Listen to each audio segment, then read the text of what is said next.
Proverbios capítulo 14. Bueno, mis hermanos, vamos a estar comenzando en la escuela bíblica del día de hoy. Vamos a estar continuando prácticamente lo que el Proverbio capítulo 14 está dividido en dos partes. El Proverbio capítulo 14 se divide en el verso 1 hasta el verso 19. Vemos un contraste entre la sabiduría y la necedad. Y en los versos siguientes, del 20 al 35, podemos ver un contraste entre el rico y el pobre. Ya hemos venido estudiando estos proverbios de contraste que han podido empezar en el capítulo 10. Y efectivamente hemos visto cómo, a través de los pastores y los distintos predicadores, cómo se contrasta entre la vida del justo y el impío, el imprudente y el chismoso, las recompensas y los castigos de las acciones, sean buenas o malas. Hemos podido ver el camino de la disciplina, el camino de la diligencia. Hemos visto el contraste entre el sabio y el necio, el de las verdaderas riquezas, la fuente de la verdadera esperanza. Y hoy vamos a ver una continuación del contraste entre la sabiduría y la necedad. Nuestro texto de estudio va del 17 al 35. Como les dije al inicio, está dividido en dos partes y vemos del verso 17 al 19 el contraste entre la sabiduría y la necedad, y del verso 20 al 35 el contraste entre el rico y el pobre. Si están todos ya en sus Biblias, vayamos al capítulo 14 de Proverbios, verso 17 hasta el 25. Y dice así la palabra de Dios: el que fácilmente se enoja hará locuras, y el hombre perverso será aborrecido. Los simples heredarán necedad, mas los prudentes se coronarán de sabiduría. Los malos se inclinarán delante de los buenos, y los impíos a las puertas del justo. El pobre es odioso aún a su amigo, pero muchos son los que aman al rico. Peca el que menosprecia a su prójimo, mas el que tiene misericordia de los pobres es bienaventurado. ¿No yerran los que piensan el mal? Misericordia y verdad alcanzarán los que piensan el bien. En toda labor hay fruto, mas las vanas palabras de los labios empobrecen. Las riquezas de los sabios son su corona, pero la insensatez de los necios es infatuación. El testigo verdadero libra las almas, mas el engañoso hablará mentiras. En el temor de Jehová está la fuerte confianza, y esperanza tendrán sus hijos. El temor de Jehová es manantial de vida, para apartarse de los lazos de la muerte. En la multitud del pueblo está la gloria del rey, y en la falta del pueblo la debilidad del príncipe. El que tarda en airarse es grande de entendimiento, mas el que es impaciente de espíritu enaltece la necedad. El corazón apacible es vida de la carne, mas la envidia es carcoma de los huesos. El que oprime al pobre afrenta a su hacedor, mas el que tiene misericordia del pobre lo honra. Por su maldad será lanzado el impío, mas el justo en su muerte tiene esperanza. En el corazón del prudente reposa la sabiduría, pero no es conocida en medio de los necios. La justicia engrandece a la nación, mas el pecado es afrenta de las naciones. La benevolencia del rey es para con el servidor entendido, mas su enojo contra el que lo avergüenza. Vemos entonces una continuación que ha venido desde el verso 1 al 19 del contraste entre la sabiduría y la necedad. Como hemos podido ver en el verso 17 al 18, el proverbista comienza diciendo: el que fácilmente se enoja hará locuras, y el hombre perverso será aborrecido. Los simples heredarán necedad, mas los prudentes se coronarán de sabiduría. Lo que está expresando el proverbista es que el hombre necio actúa impulsivamente en su enojo, y sus acciones son locura. Es decir, él expresa que el necio actúa de manera imprudente en medio de su enojo, en medio de algo que hacen en contra de él. Él tiene una prontitud hacia actuar mal, y eso es precisamente el fruto de la necedad. El proverbista expresa que el hombre perverso es peor que aquel enojón. Dice que el hombre perverso será aborrecido, se enoja y hará locuras. Es perverso, es peor que cualquier persona, dada el enojo, porque alberga la maldad en su corazón y aviva sus acciones del mal. La necedad, como expresa él, dice que heredarán necedad. La necedad es básicamente la herencia recibida del primer Adán. Esta herencia no es nada provechosa a la luz de la Escritura. ¿Por qué? Porque solo produce maldad en el corazón y enojo en el carácter del hombre y la mujer que no tiene a Dios también. El hombre y la mujer que son dados hacia el mal, que tienen enojo en su corazón, son dados a la necedad, es decir, no atienden a la luz de las Escrituras. Para nosotros es lección realmente, porque es importante y valioso que nuestros corazones sean dadas a la Escritura para que la necedad no habite en nosotros. Eso es un contraste muy claro, porque él muestra que más bien los prudentes, aquellos que tienen entendimiento de la Escritura, aquellos que son dados hacia la palabra de Dios, se coronarán de sabiduría. Eso es el hombre sabio. Su herencia es como una corona real. Las acciones del sabio, que ha dado su corazón a la mansedumbre y humildad como nuestro Señor Jesucristo, actuarán prudentemente. Los prudentes se coronarán de sabiduría. El verso 19, que nosotros también podemos ver como contraste entre la necedad y la sabiduría, vemos que los malos se inclinarán delante de los buenos y los impíos a las puertas del justo. Cuando nosotros leemos el Proverbio 14, pareciera que esta fuera una brecha en todo el capítulo. Y es porque está mostrando la victoria de la sabiduría y la derrota de la necedad. Básicamente es lo que muestra el verso 19. Dice, los malos se inclinarán delante de los buenos y los impíos a las puertas del justo. Está diciendo, hay victoria de la sabiduría y hay derrota de la necedad. ¿Esto es qué básicamente? Esto es básicamente el final de este mundo. Como dijo el mismo apóstol Pablo sobre los creyentes, ¿no saben que los santos han de juzgar el mundo? Como los hermanos malvados de José, también podemos ver en este verso 19 que se postraron ante él, los necios sobre el sabio, y así será la victoria del creyente. Pero en especial, mis hermanos, será la victoria de nuestro Señor Jesucristo. Él ya es victorioso, pero viene en victoria a juzgar el mundo y todo ojo lo verá. Toda rodilla se doblará, dice la Escritura, y toda lengua confesará que Jesucristo es el Señor. Como lo vamos a ver más adelante en Filipenses, que venimos estudiando. Luego del verso 20 al 35 nos encontramos con la segunda sección de este Proverbio 14, que es el contraste entre el rico y el pobre. En los versos 20 al 21, el proverbista escribe, el pobre es odioso aún a su amigo, pero muchos son los que aman al rico. Peca el que menosprecia a su prójimo, mas el que tiene misericordia de los pobres es bienaventurado. El proverbista está expresando en estos dos pasajes que los amigos en la pobreza se van y en la riqueza abundan. El que odia al pobre peca y el que se apiada del pobre es dichoso. Eso es lo que básicamente está diciendo el proverbista. El dicho que se escucha muchas veces en nuestra sociedad de que en la escasez el pobre no tiene amigos y en la riqueza todos son sus amigos, no es tan antiguo como parece, porque el proverbista ya lo había visto en medio de su sociedad. El proverbista Salomón está diciendo, el pobre es odiado por su amigo. Dice, es por su amigo en singular, pero el rico es amado por muchos amigos. Los amigos abundan para él. Tal vez podrían ser incontables. Y Salomón lo había visto en medio de Israel. Para el creyente, esto es un llamado de atención a la santidad, lo que dice.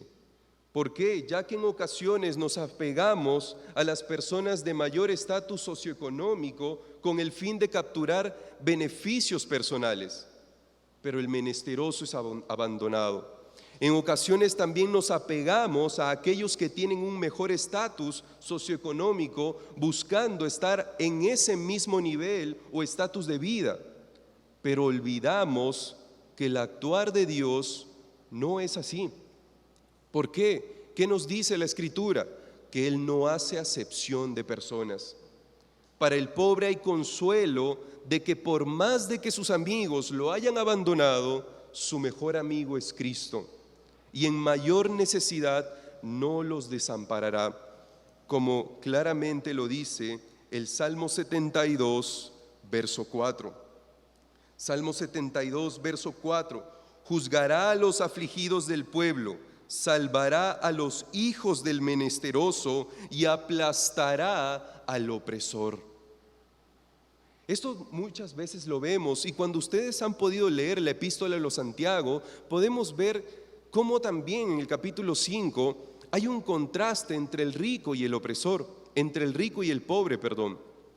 Los ricos, que son catalogados como hombres que eran amos y que tenían siervos por debajo, que eran oprimidos, y el Santiago dice, pero se olvidan que son como cerdos llevados a un matadero, que simplemente son engordados en medio de sus vicios, de maldad, de opresión, pero su final será aplastante. Es por lo anterior que vemos en el verso 20, que en el 21 el proverbista exhorta al lector a no despreciar a su amigo sin importar su pobre situación, ya que el que lo hace comete pecado. Dice en el verso 21, peca el que menosprecia a su prójimo.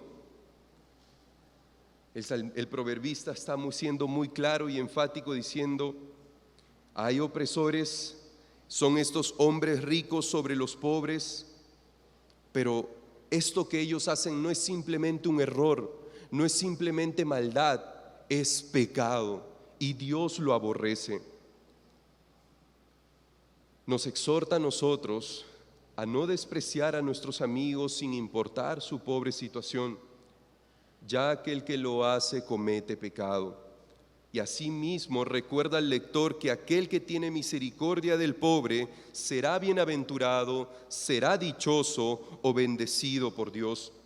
Mas el que tiene misericordia de los pobres es bienaventurado. En los versos 22 al 23 podemos ver que el que piensa el bien y el que piensa el mal tendrán su fruto. Tendrán el fruto de sus acciones. Dice el verso 22 al 23, no yerran los que piensan el mal, misericordia y verdad alcanzarán los que piensan el bien. En toda labor hay fruto, mas las vanas palabras de los labios empobrecen. El que odiaba al pobre ahora pasa a tener una mente dada hacia el mal, porque maquina el hacer maldad. El proverbista está afirmando y diciendo, ¿no yerran ellos en pensar mal? Bueno, ya están pensando mal en su prójimo. El proverbista expresa que aquel que piensa el mal, yerra. Esta expresión básicamente da la idea de que se extravía o naufraga. El pensar el mal llevará el pecado en acción prontamente, como lo dice también Santiago en el capítulo 1, en el verso 13 al 15. Dice, si alguno es tentado por el mal, no piense que es tentado por Dios, porque cada uno de sus propias concupiscencias alimenta, y da la idea de una concepción de un bebé del pecado. Dice, aquel que ya maquina la maldad en su mente no está lejos a cometer la acción, simplemente ya ha pecado en su corazón y lo pronto que se viene es la acción. Estos hombres malos y necios que están en el verso 22 son los que están pensando hacer el mal contra su prójimo. Pero en contraparte vemos al que piensa hacer el bien. El que piensa hacer el bien, dice, tendrá recompensa, no de este mundo, sino de Dios mismo, quien dará misericordia a su vida y verdad de Él. Esto es una realidad a nuestras vidas, como creyentes que hemos sido llamados a andar en buenas obras, que Dios ya ha establecido para que nosotros andemos en ellas. Y esos traen el conocimiento de su verdad porque actuamos como Él es verdad, y su misericordia en nuestras vidas porque actuamos conforme a su carácter, recordando que Él es el Padre de toda misericordia. El proverbista expresa en el verso 23 que toda acción, sea como hemos pensado antes, bien o mal, tendrá su fruto, su recompensa. Es como una especie de ánimo a actuar bien según lo que ya ha dicho antes, porque él continúa su idea diciendo que aquel que pierde el tiempo en conversaciones, no haciendo algo provechoso para tener fruto, tendrá simplemente pobreza. Es un llamado también a la acción, al trabajo. Como ya lo ha dicho antes, que aquel que piensa simplemente el mal en banalidades se extravía.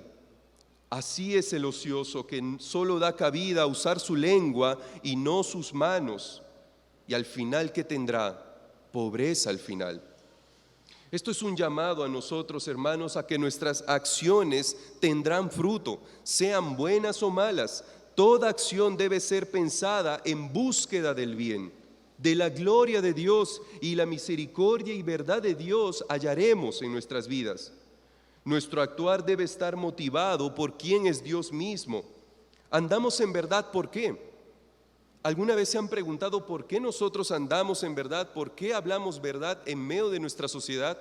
¿Por qué somos llamados a vivir unas vidas justas y piadosas?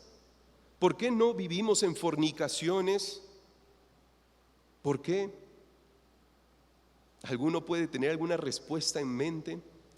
Y puede tal vez alguno decir, bueno, porque la Biblia lo dice. Y otro puede decir, bueno, porque se nos predica eso todos los domingos y el pastor lo dice. Pero mis hermanos, es mucho más profundo de lo que pensamos. Nosotros actuamos en verdad porque nuestro Dios es verdad misma. Nosotros andamos en amor, no porque simplemente me lo hayan dicho, sino porque mi Dios, nuestro Dios, es amor mismo. Somos llamados a vivir conforme al carácter de nuestro Dios. Y eso es lo que el proverbista busca mostrar. El que actúa en bien, misericordia y verdad alcanzarán. ¿Por qué? Porque buscan vivir conforme al carácter de su Dios. En el verso 24 pasamos a ver cómo es la corona del sabio y la corona del necio. Dice el verso 24, las riquezas de los sabios son su corona, pero la insensatez de los necios es infatuación. Está mostrando cuál es la corona del sabio y cuál es la corona del necio. La corona del sabio es su sabiduría y la corona del necio, ¿qué es? Su necedad. El sabio hará buen uso de sus riquezas materiales según la sabiduría que Dios le ha dado. En cambio, el necio malgastará los bienes que tendrá y su fin será simplemente la austeridad. El mismo Salomón es un ejemplo de esto. Él pidió sabiduría a Dios antes que las riquezas materiales, pero ambas llegaron a su vida según la gracia de Dios, y su reino fue próspero en abundancia. Pero, ¿qué del que es sabio y pobre? Su riqueza es Cristo, y hay contentamiento también en su corazón, porque reconoce que todo lo que viene es de Dios. Él da, Él quita, pero el bien mayor que puede tener es Cristo mismo. Para nosotros, sea cual sea la situación que podamos encontrarnos, es importante que aceptemos la providencia de Dios para nuestras vidas. La clave, ¿cuál es según el proverbio? Es pedir sabiduría a Dios para aceptarlas de manera que nuestro corazón encuentre contentamiento, cualquiera que sea nuestra situación. ¿Para qué? Para que su nombre sea glorificado. En el verso 25 vemos que el proverbista muestra un contraste en que el que habla verdad salva a su prójimo, pero el que habla mentiras traiciona la vida de su prójimo. Dice el verso 25, el testigo verdadero libra las almas, mas el engañoso hablará mentiras. El contraste es muy claro, como les dije, el que habla la verdad salva la vida de su prójimo, pero el que habla mentiras traiciona la vida de su prójimo. La imagen aquí en mente del proverbista es de alguien que ha sido imputado de falsas acusaciones y llama al lector a ser un testigo que habla la verdad constantemente, porque así librará la vida de su prójimo. Pero aquel que no defiende la difamación de su prójimo es un traidor. Y esto en la práctica es un llamado para nosotros, como cristianos, a vivir en la verdad, en búsqueda siempre de la honra, a dar un testimonio veraz de nuestros hermanos, en búsqueda también de la honra de Dios. Básicamente es lo que está mostrando. El proverbista pasa en los versos 26 al 27 a obtener el corazón del proverbio y mostrar que el que teme a Jehová vive seguro y disfruta del manantial de vida. Esto es el sabio, esto es para el sabio básicamente. Él está mostrando, Salomón está mostrando que el que practica la sabiduría, el que es dado su corazón a ser sabio, tiene seguridad y disfruta de un manantial de vida. Y dice en el verso 26, en el temor de Jehová está la fuerte confianza y esperanza tendrán sus hijos. El temor de Jehová es manantial de vida para apartarse de los lazos de la muerte. Como bien lo ha enseñado el pastor Sergio en muchas ocasiones aquí, el temor a Jehová no es un temor servil, no es un temor de miedo, sino es un temor reverente. Lo que el proverbista busca dar a entender es que el temor a Jehová es un temor por atentar contra la naturaleza de Dios mismo con nuestros pecados. El proverbista aconseja andar en verdad porque su Dios es verdad. El proverbista aconseja a andar sabiamente porque Dios es sabio. Y en nuestras conciencias, en nuestra mente, siempre debe estar la idea de atentar contra nuestro Dios. Puede ser lo peor, como en la situación de José, cuando se encontraba en una situación a la puerta del pecado por causa de la mujer de Potifar. ¿Qué fue lo primero que pensó? Dijo, ¿cómo podré atentar contra mi Dios? Esto es básicamente una conciencia de temor a Jehová, porque temo atentar contra Él con mis pecados. Para nosotros, mis hermanos, ¿cómo podremos atentar contra nuestro Cristo que ha muerto por nuestros pecados? ¿Cómo podré volver a esos pecados por los cuales Él ya entregó su vida? Cuando este temor reverente está en la vida del hombre y la mujer, puede haber seguridad y confianza. Y esta también vendrá a su familia, sus hijos, como dice, y esperanza tendrán sus hijos. Pero el proverbista no solo expresa que es seguridad el vivir en temor a Jehová, sino que hay satisfacción y gozo porque es un manantial de vida que lo aparta del pecado y la tentación. Dice en el verso 26, el temor de Jehová es manantial de vida para apartarse de los lazos de la muerte.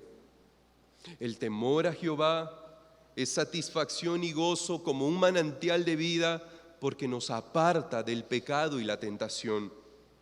El que teme a Jehová goza de la vida verdadera.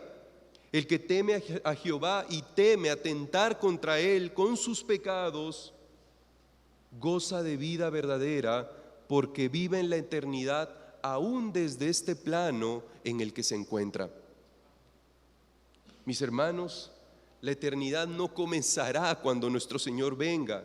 Ya comenzó cuando nosotros creímos en nuestro Señor Jesucristo. Jesús mismo lo dijo, y esta es la vida eterna, que me conozcan a mí y al que me han enviado.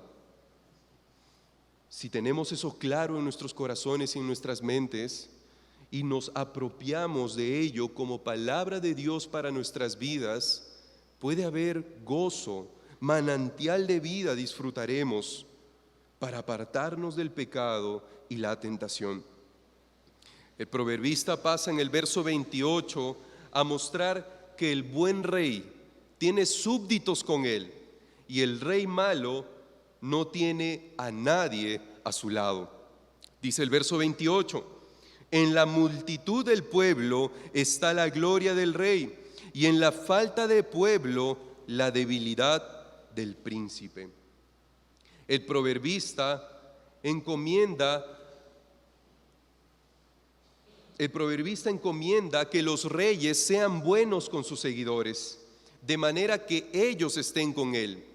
Y esto es claro, todo rey bueno tendrá siempre pueblo que lo respalde, por el bien que hace a sus vidas.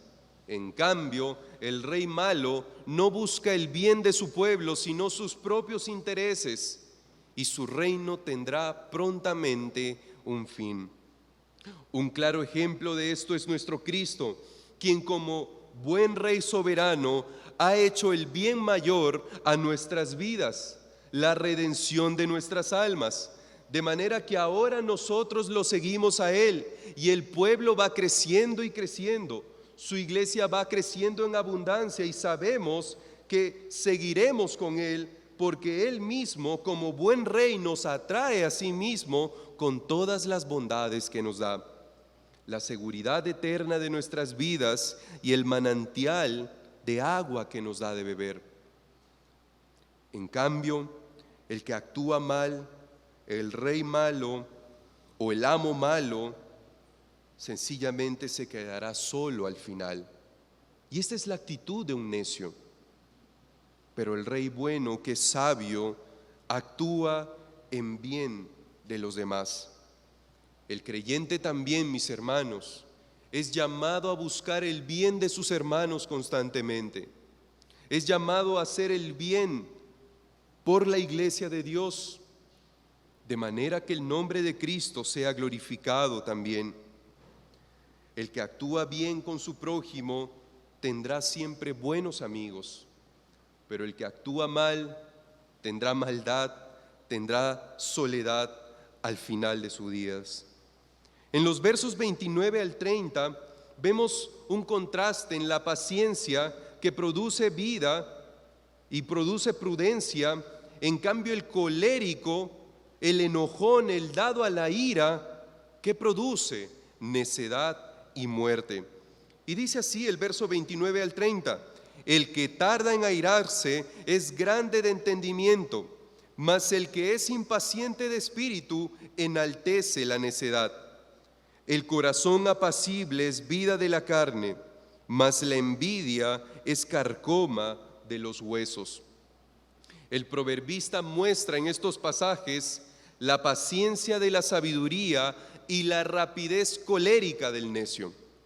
El que da cabida en su corazón al enojo, como ya lo ha dicho en el verso 17, que el que fácilmente se enoja hará locuras y solo enaltece más su necedad, y su olor es fétido, es a muerte, como lo dice al final del verso 30, carcoma a los huesos. En cambio, el sabio actúa pacientemente ante la dificultad y no da espacio a la ira en su corazón, sino que practica la paciencia de Dios, de manera que sus acciones no serán aceleradas a la violencia en reacción del enojo, sino a la prudencia para actuar el bien. Esto es el llamado del creyente también. Cuando recibe el mal de su prójimo, no debe ser dado a la violencia, sino que debe ser retenedor de sus pasos y actuar en prudencia, de manera que Cristo sea exaltado también. Nuestro Cristo mismo es nuestro mayor ejemplo en esto, que cuando lo maltrataban no actuaba con violencia, sino que encomendaba su causa también al que juzga justamente.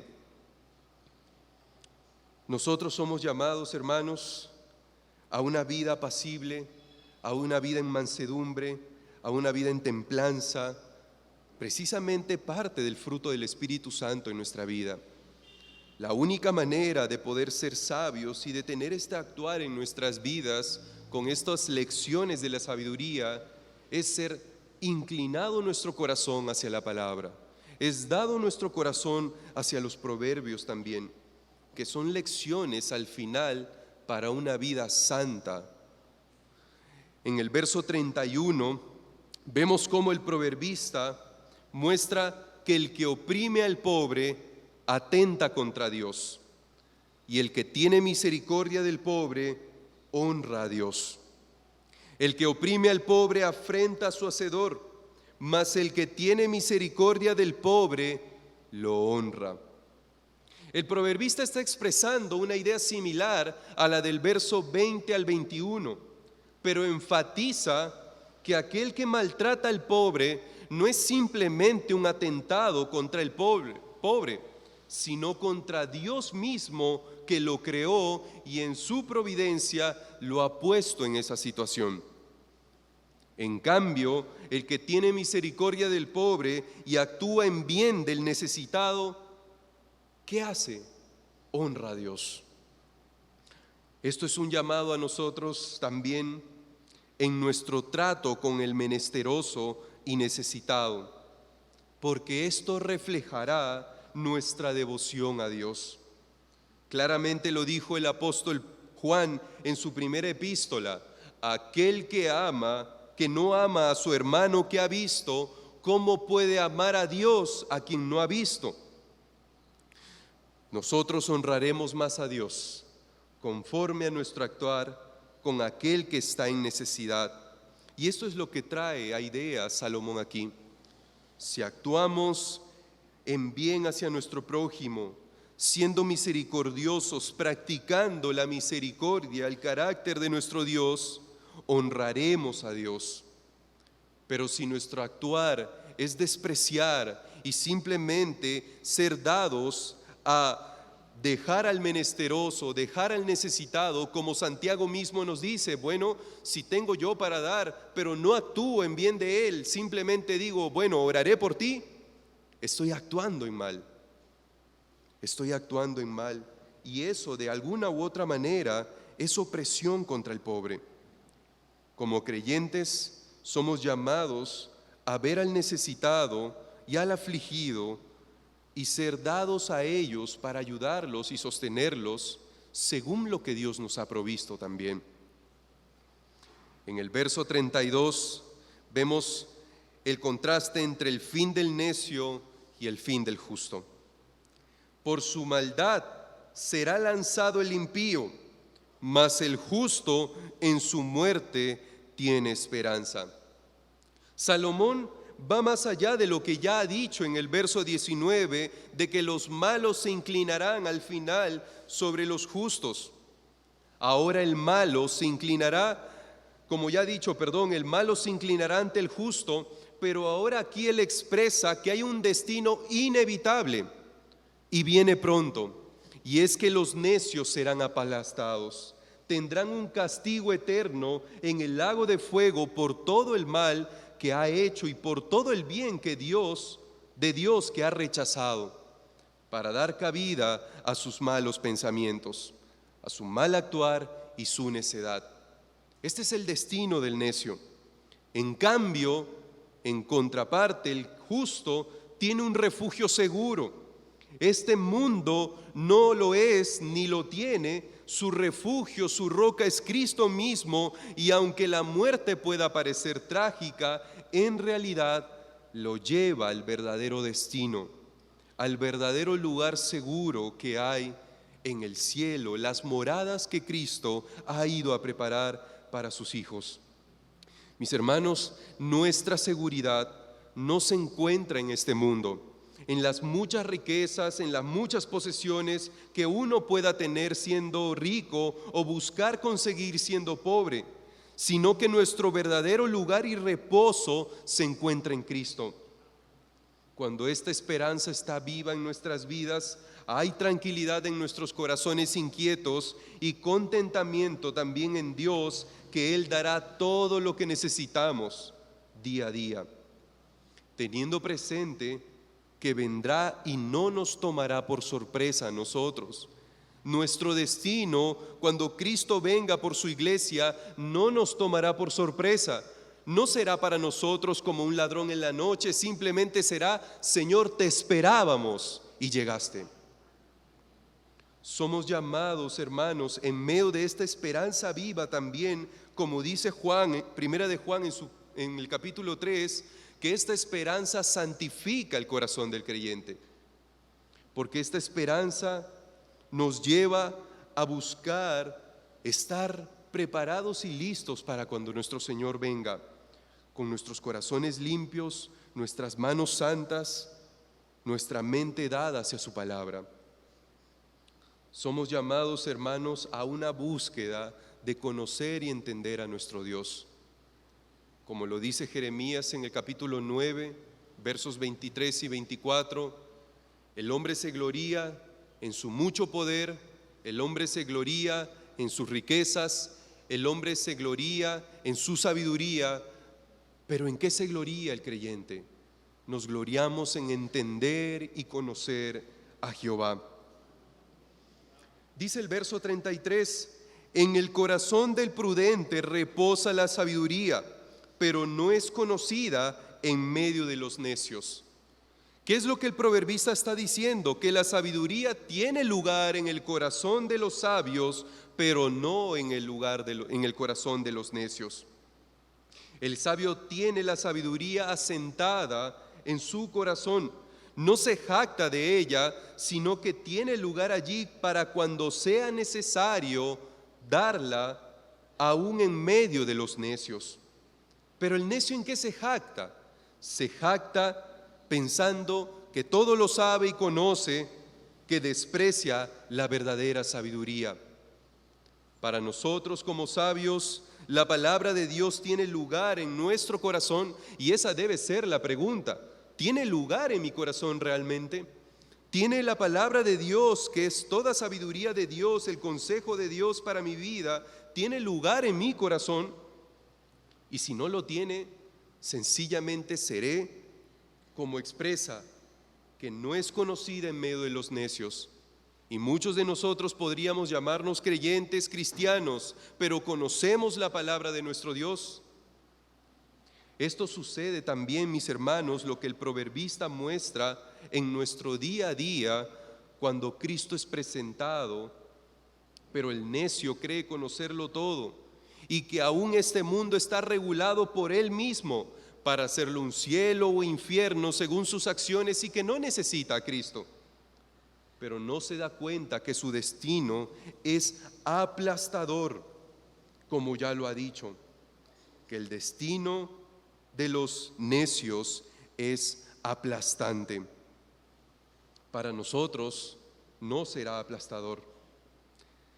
El corazón del prudente reposa la sabiduría. El sabio da su corazón hacia la palabra de Dios. Básicamente es lo que muestra Salomón aquí, que nuestro corazón sea dado hacia la palabra y ella tenga un asiento en nuestras vidas. Pero no seamos como los necios que simplemente la desprecian, la aborrecen y no tiene lugar en sus vidas. Ya finalizando, en el verso 34, el proverbista muestra la honra y la deshonra de una nación.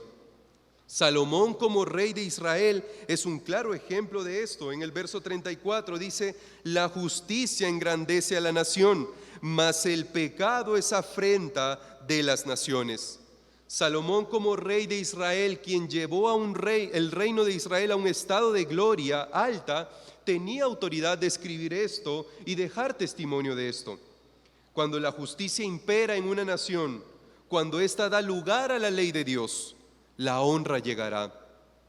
En cambio, cuando se aborrece la ley de Dios y se da lugar a todo lo que va en contra de su ley, pecado, la deshonra llegará pronto. Mis hermanos, en este proverbio también vemos a Salomón como mal ejemplo. ¿Por qué? Porque él llegó un momento a dejar la ley de Dios y dar su corazón al pecado, y el reino se dividió. y empezaron muchas desgracias, una época de desgracias, la cual vivió constantemente el reino de Israel. Y en este proverbio vemos sencillamente toda la historia del pueblo de Israel. Cuando tomaron la ley de Dios para sus vidas, fueron victoriosos, pero cuando la abandonaron, el juicio de Dios fue aplastante. De manera particular, cuando el creyente se apropia de la ley de Dios para caminar en ella, habrá honra también a su vida y vivirá dichoso, será bienaventurado.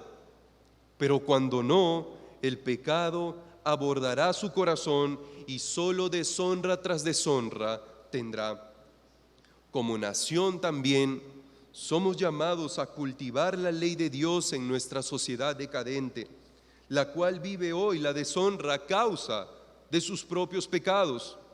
Aunque evidentemente la Escritura nos dice que este es el camino que nuestro mundo seguirá, decadencia y pecado, de manera que anuncia la venida de Cristo. Sin embargo, eso no nos llama a estar quietos y pasivos de llevar el Evangelio a todo lugar de Colombia, de manera que su iglesia sea exaltada como un pueblo distinto, como una perla preciosa que brilla en un mundo oscuro, de manera que Cristo sea hermoseado en medio de nuestra sociedad. Finalmente, el proverbista finaliza el capítulo 14 mostrando el siervo sabio y el siervo necio.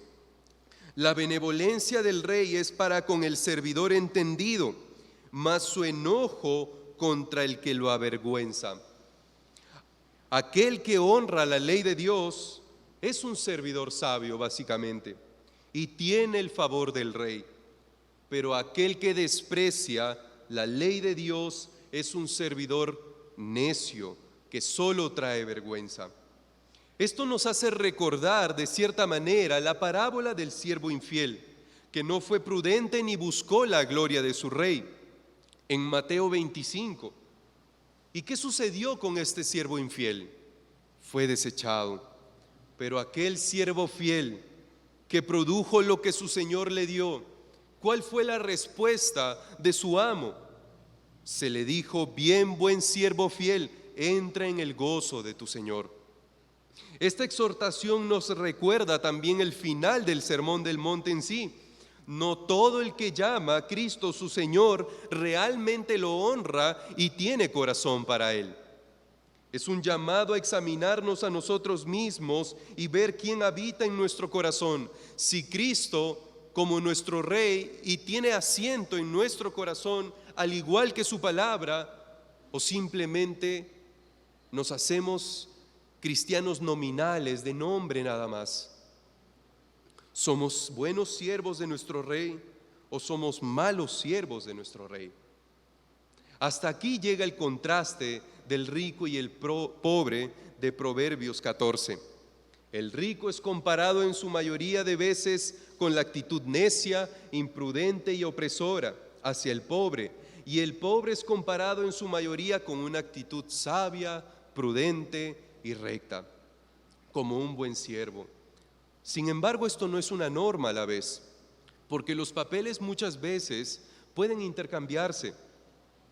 Pueden haber muy buenos ricos, pero ser necios.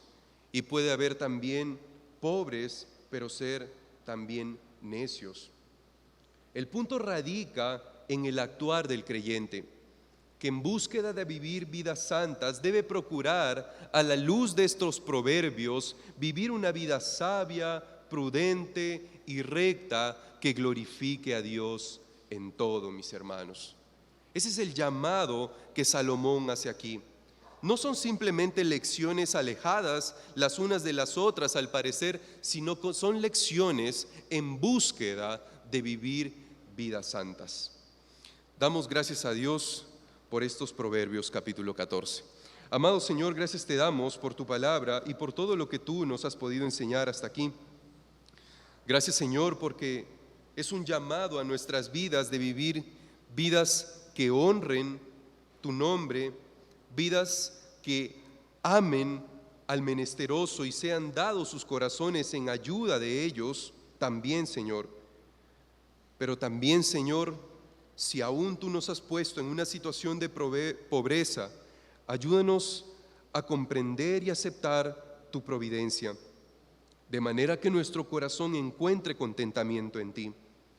Ayúdanos, Señor, a no solamente nosotros en nuestra actitud ser personas que buscamos nuestro interés personal en otros, sino que busquemos sobre todo la gloria de tu nombre y la honra de nuestros hermanos y nuestro prójimo.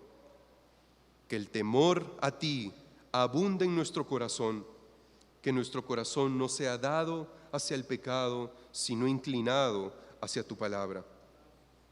Ayúdanos a cada día a tener luz y entendimiento conforme a tus mandamientos, a buscar vivir conforme a tu carácter, a que no solamente andemos en verdad porque nos lo han dicho, nos lo han enseñado, sino porque tú eres verdad misma, Señor. Que nuestro corazón pueda tener luz y claridad a la luz de estos proverbios para vivir vidas santas. Te damos gracias por todo en el nombre de Cristo Jesús. Amén.